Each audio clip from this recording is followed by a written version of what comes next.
Okay. Of course. Thanks, Yeah. Jim. Thanks for Yeah. watching. Where did you see it, in your computer, or did you go to the screening? No, I actually saw it as part of Sundance this year. I saw it. Oh, cool. Yeah. Nice. I really, really enjoyed it. And then you were also in Frameline, weren't you? Yeah. I saw it at Frameline Oh, as nice. well. So anyway, congratulations. So how did this project come up for both of you? Well, for me, it was like I had moved to Mexico City, and I had been there for like a couple months, living in that same place Yeah. that the movie takes place, with my dog, eating poop from that plaza. Like, a lot of the elements were there, and they were so colorful. And the building where I was at was under construction, and it felt very picturesque. And La Plaza, like, I don't know, everything started feeling very cinematic. And then I started toying with the idea of making a movie about class, mostly. Like, that was the beginning. I was like, I want to make a movie about class and social disparity, a comedy. I always wanted to make like a misanthropic comedy. And then that's how it started. I just started like writing elements, like single things, okay, Senora Vero. It's like a real woman that worked in that building. And I'm like, I love Senora Vero, and I love the constructor Beto. And then I wanted a gringo. I wanted to be in it and die. So it's like slowly I started building what it ended up being, the movie. Jordan came in once the movie had been thought about, and then I was kind of looking for this annoying gringo character, right? And in the beginning, maybe it was going to be like more like a gringo that goes to Mexico to buy real estate. Those are pretty bad too. And there were a lot of those that came to Mexico City during the pandemic, so it is a thing in Mexico now still, and but then I met Jordan in that plaza coincidentally, and then as soon as I met him, like the day after or something, the week after, I offered him if he would like to play himself and humiliate himself in this movie, and he was very willing. Jordan, so what's it like basically playing yourself in a film? I mean, it's complicated. I mean, the lines are very blurred of like how much to play it up, how much to play it down. And Sebastian said from the beginning, like, we're all playing the worst versions of ourselves. So I had that to go, but I've always been very open to like self-criticism and self-examination. So I took it as an opportunity to kind of look at, and my year before I did it had moved so fast. And I had blown up on the internet, and things were happening at such a rapid pace that I didn't have time to examine what was happening to me, or to examine myself. So when I thought about the idea of this, it was like, it felt like a way to look at myself through the lens of someone who I knew thought I was super annoying and critical of what I did. So I thought that was just super interesting. And you just kind of have to take a leap of faith. And it was definitely challenging, but just got to trust your instincts, and trust that the person making the movie knows what the fuck he's doing, which thankfully he did. I always said, like, I'm like, if this movie sucks and I'm sucking cock on camera and like making fun of myself, I'm gonna kill myself. Pentobarbital, drink some pentobarbital. I'd love to get responses from both of you. How would you describe the relationship that develops between these two men?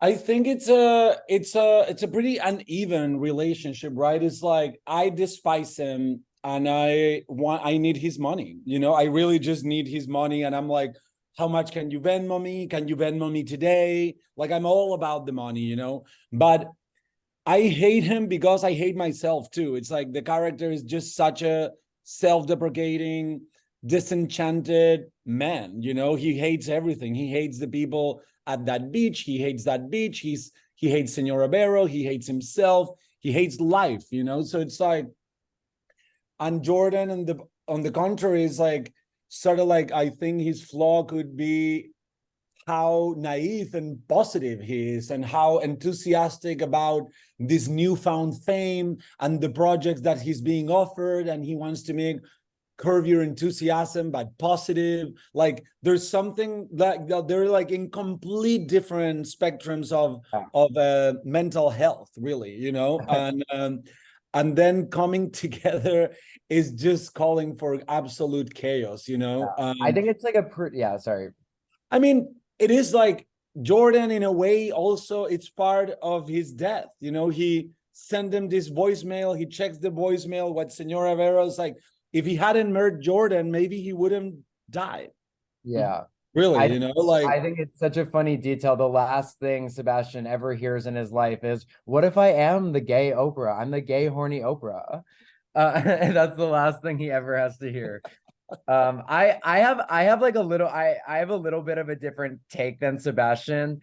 But I think because I think our characters are so polar opposite, but I do think it is more than the money that keeps me around, because you come to the party that night, you keep responding to my text even before you know about the money. I think there is something inside of you that wants to be saved by positivity, and you see me as like, even if you would never admit it to yourself, like you're like, maybe some of that can rub off on me, and like he's annoying as fuck and he's wrong, but like maybe like I think you want to feel as good as I feel, even if it's so misguided and it's not real. But I think there's something about the things I say to you, and you could be happy and are you alive, that make you interested. And like I think you would never admit it to yourself, the character, but I do think there is some of that there.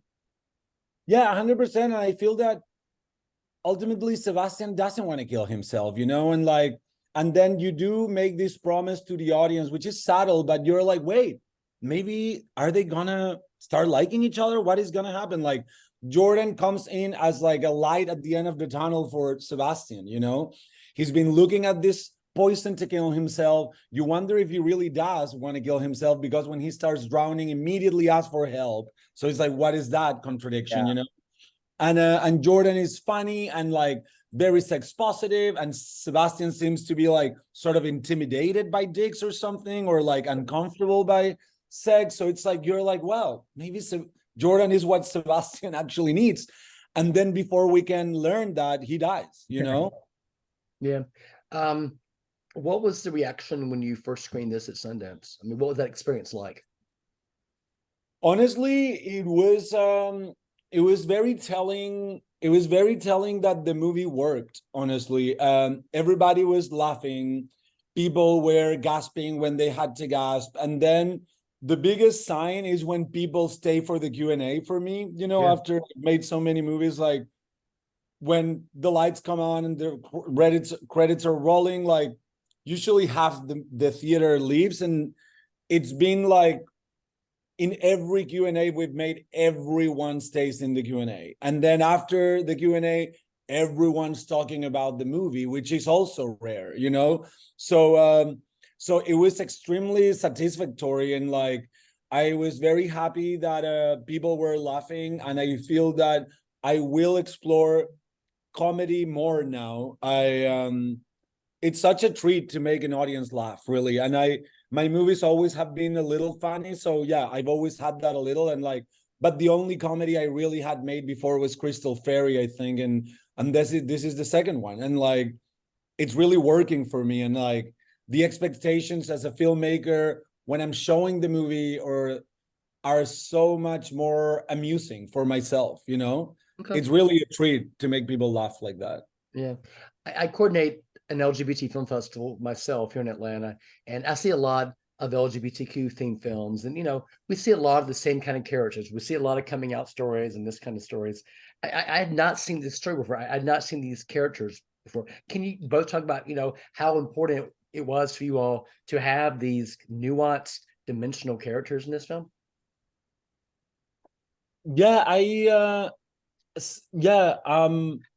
I appreciate movies about gay stories and people coming out, but it feels like they seem so apologetic in a way, or like they're so related to the drama of being a gay person, or the struggle of being a gay person. And like in this case, we're like way past that, in a way that we're like, it's almost feel homophobic, the movie, that you're like, what is wrong with these people, but it's like, I think the sex is coming in as like comedy, and like the fact that they are gay seems to be very secondary. And like because there's so much explicit sex in the movie, it's been cataloged as a gay movie, the gay movie with the dicks, because people can get over genitals, but that's not our fault, but the movie, it is so much more about death and death wish and social media and social disparity.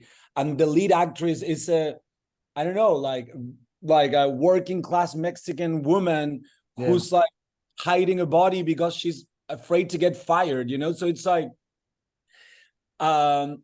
to me, it's not a gay movie. And for me, it's a movie that's it's a crime mystery misanthropic comedy where some characters are gay, some are very sexually active, some not at all, and that's really it, and I really wish that this would be the future of movies made by gay people and black people. Honestly, like that a movie made by a black person is not a black movie, because why would it be a black movie, Yeah.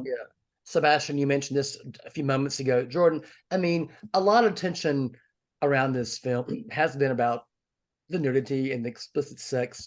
But when I watched it, I was just really taken by the fact that there was so much depth there, and there was the performances are great. It is sort of a crime theater. Can you talk a little bit about the fact that it may be being billed as this, but when people look closer, it's a lot more than what it's initially being advertised as? I think we saw immediately that that's what people were talking about, and we were frustrated by it because we knew the movie was so much more, and we were like, it felt very American, repressed, like obsession with the dicks.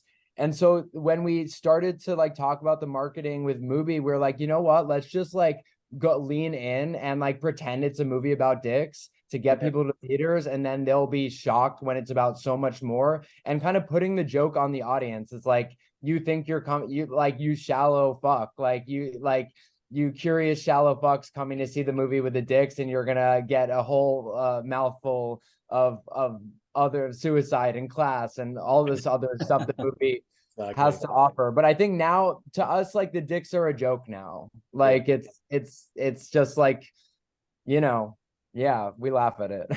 I think I have like 2 minutes left. I want to make a comment.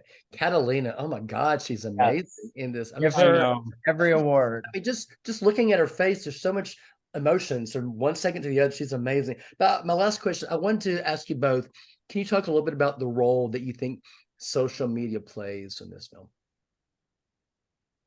Again, social media, I think it's something that I think like promiscuity and social media are two things that Jordan's character is carrying more so than others, because I feel that the way that Sebastian uses Instagram is not, it doesn't have much to do with social media or being an influencer or being like, it's just sort of, but it's still an addiction for him. Yeah, it's an addiction, but it's not so much, it's like an addiction to just like evasion. He's evading with ketamine, he's evading with Instagram, he's just evading, he's like escaping himself. It's like, so in the case of Sebastian, I think Instagram is used as like escapism, and then for Jordan it's more like it's like the core of his identity, so it's like, so it's talking about different uses of social media. And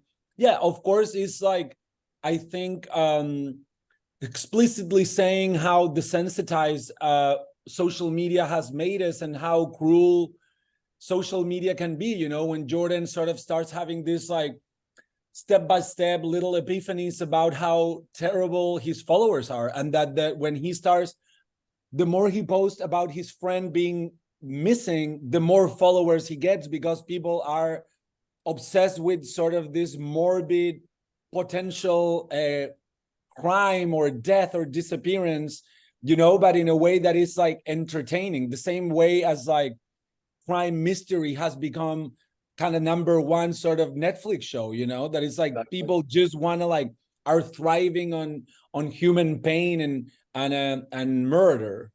I think it's also like show like the fact that I'm getting so many more followers from this like shows how like fickle but nondescript these Instagram followings are, because they'll go wherever you take them. It's like I thought they wanted me for my comedy, but like now I'm giving them something completely different and they like that too. So it's like they don't even care what they're watching. It's like this mindless, emotionless consumption. And I think like I come to realize that in the movie too, and it just like something that made me feel so like loved and powerful starts to make me feel empty and like dead. Okay. All righty. I really, really enjoyed the film. Thank you both for taking the time to talk to me. I can't wait for the world to see it when it's on movie. Thanks so much, Jim. Appreciate it. Take care. Have a good rest of the day. You too. Take care. See you around.